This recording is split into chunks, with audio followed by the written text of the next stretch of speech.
So when we talked before, you said you had 6 core competencies that you rely on for improving well-being. Did you want to chat a bit about those? So part of the work that I do with leaders is as an emotional intelligence practitioner and a coach. Emotional intelligence has been part of social science for a few decades now. The assessments and the workshops and the training that I do is about simplifying those concepts and making it practical. The idea is to have 6 competencies, if you will, or behaviors that can really help people respond to any situation in an emotionally intelligent way. The first competency of emotional intelligence is self-awareness. How aware are you of what you're feeling and what you're experiencing and your own stuff? Especially in these times, it's incredibly important, first of all, to know what your stress is versus the stress of people around you.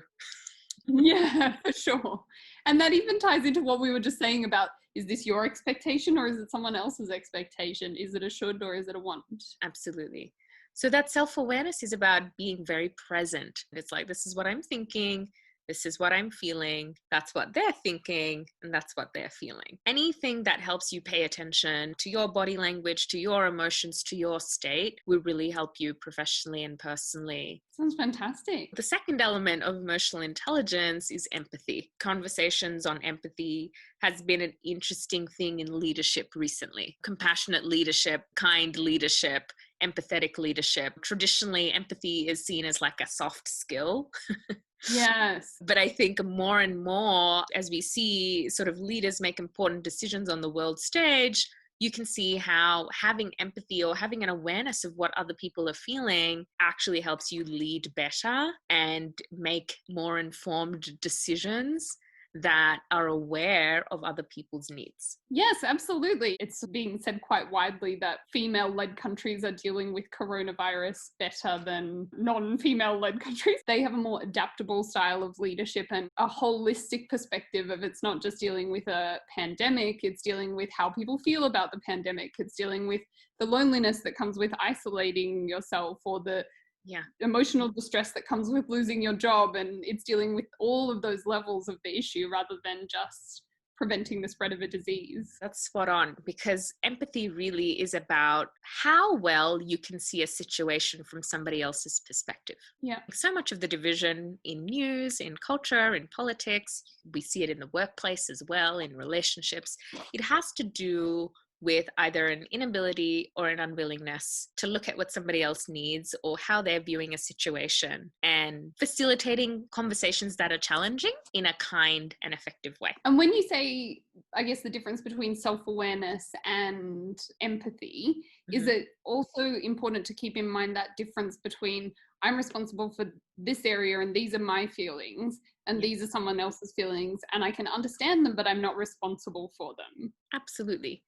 So those issues of boundaries are so important, because say in a conversation, if you get triggered or if you say something you shouldn't have, or if I do the same thing, being self-aware will give me that perspective. It's like, ooh, that was my bit. I need to apologize for that. I need to do something about that. Yeah, right. They weren't rude. I just thought they were rude because of my stuff. Or, yeah. That's not always the case. And in fact, we know the costs of doing that too much. Yeah, apologizing all the time. All the time. So it's sort of dancing with it a little bit and going, okay, there are a few different sides to this. Part of this is me and part of it is them. Yeah, and you should be able to empathize with others, but you can also have an expectation that people can empathize with you, and you might be having a really bad day, be very stressed, something like that. So giving a little on each side. And I feel like this brings me to the third point, which is authenticity. So once you're aware of yourself and you're aware of other people, what creates trust, be it in your friends, with a boss, with a coworker, is how well both of you can be vulnerable and honest when those moments come up. That sounds very interesting. I guess it's a bit of a issue to work out how vulnerable and honest to be in a work context. Do you have any advice about that? There's a phenomenal teacher, I think you may know her already, Brené Brown, who goes into this in great depth. She says something really important, which is people do have to earn it, but it's Yeah, not right. like there's this open invitation. It's like I am wearing my heart on my sleeve and everyone knows all the things about me all the time. Yeah, absolutely. And usually, because it's a conversation or a dynamic between two people, you have to read the room a little bit about what the person is like on the other end. Right. So you don't want to be dropping your boundaries, I guess, and Yeah. revealing all this personal stuff about yourself when you don't know someone very well, or you haven't ascertained that they're trustworthy. Yeah, I know that workplaces are going through so many different challenges right now. And I always say this, it's like if you're a leader or if you're influencing other people or supervising other people, then it's your responsibility to go first. So if you're responsible for creating a culture, then you be authentic and you be vulnerable first, you know? All right. And what would that look like? Like a staff meeting, someone getting up and kind of sharing a story about a challenge they faced, or? Yeah, and being honest with the team about what they see and what they perceive the challenges to be. I guess a similar example could be those moments when there's turbulence on a flight. You feel a lot better if a pilot is coming out and saying, "Hey guys, it's pretty turbulent, but this is what we're going to be doing and we're going to be okay." Everything's fine, don't worry, you know. And you're like, wait a minute. You're just like, wait, what?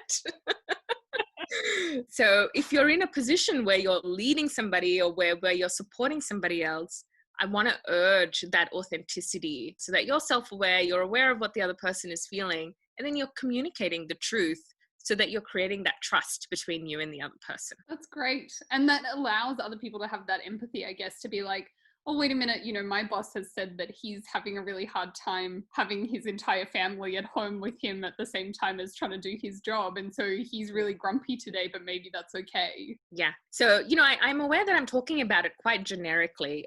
The reason is because you can apply these concepts of self-awareness, of empathy, of authenticity to a host of contexts. So that's why I want to urge people to look at the research and the study if they're called to learn a bit more about how to apply it. I'll quickly sort of mention the other three. They sort of all relate to one another. So once, you know, you're aware of yourself, you're having empathy for another person, and you're creating a space where two people can be authentic. The fourth thing comes up as emotional reasoning. Mm-hmm. So, I haven't heard of that before. Yeah. So using the emotions as information. Okay. Sometimes when you're saying something, the other person's saying something, it leads to triggers like spirals and like people withdrawing from one another or people getting uncomfortable. You know, there's like a whole host of things that happen in moments of conflict. Yep. So emotional reasoning is that invitation. It's that skill where you're looking at your emotions, you're looking at the emotions of other people, and you're reading that dynamic to ask yourself, okay, what action is necessary? Okay. So you're doing that kind of in real time, maybe during a conflict situation or during a meeting or a Zoom call to try and figure out how best to move forward or how best to achieve your goals. Yeah. And, you know, something that I say to people is that you express that, which is, oh, thank you for sharing it, and create a pause. Because sometimes tempers are high, things have been said.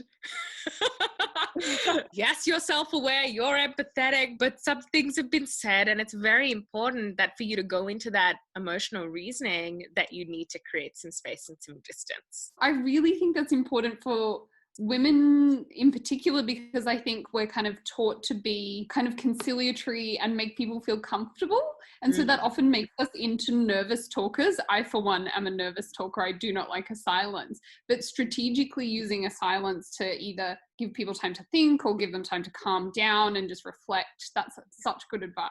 And so usually what happens is that there's a thing that's being said. Maybe it's at a meeting or it's someone in your family. And what you'll do is that you'll react. And it's so instant. You're triggered, they're upset. And it just goes in a direction that you probably didn't want. Yes, absolutely. You know? And does that sort of tie into kind of using those terms where you don't want to engage with someone in an argument, like saying like, oh, thank you for your perspective, or that's interesting, so that you're not necessarily validating or agreeing, but you're just offering a little affirmation, but without surrendering your position. Is that sort of a similar thing? Yeah. So a common thing I use in our conversations is like, yeah, I hear you. Thank you for expressing that. And that's really nice as well. I feel quite warm as you say that to me. Yeah, and it's very respectful as well. You're not picking it up and like chucking it in the bin. You're saying, yeah, we'll just let it sit there for a little bit. If your studies, any sort of great diplomats or lawyers, like, or great leaders, that people are always encouraged to find common ground.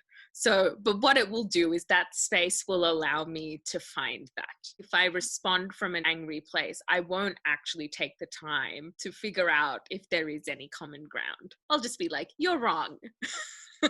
Yeah, absolutely. And things are rarely actually that black and white, right? There's usually a gray area where you can kind of find something in common. Yeah. And so this is a step that sometimes people miss out, which is, to use the emotions to create some pause to then respond in a way that is emotionally intelligent. Do you think it takes practice?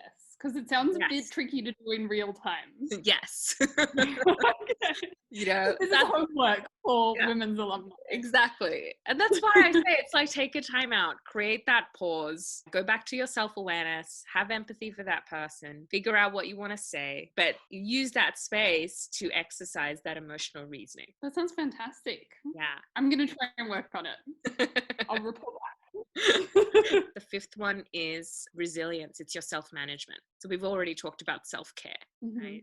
If you're experiencing conflict, if you're very tired, and if you haven't slept well, and if you haven't exercised in 3 weeks, that conversation is going to be very, very different. Yes, absolutely. And the last one is that sense of empowerment. How empowering are you?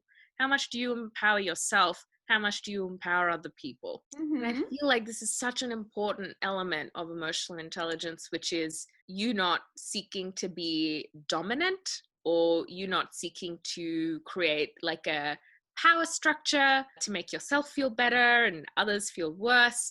That whatever personal or professional context you find yourself, you empower yourself and you empower the people that you're around. Really creating like an equal playing field where people know that you've got your own back and you've got their back. Yeah, that's so true. I think as well, people tend towards this kind of self-deprecating humor, which can be quite disarming, so it serves a purpose. Yeah. But then actually you're sort of undermining yourself. You've got to be on your own side. So you've got to be really careful when things start coming out as jokes as well. It's not always a joke, and sometimes you internalize it and so do other people.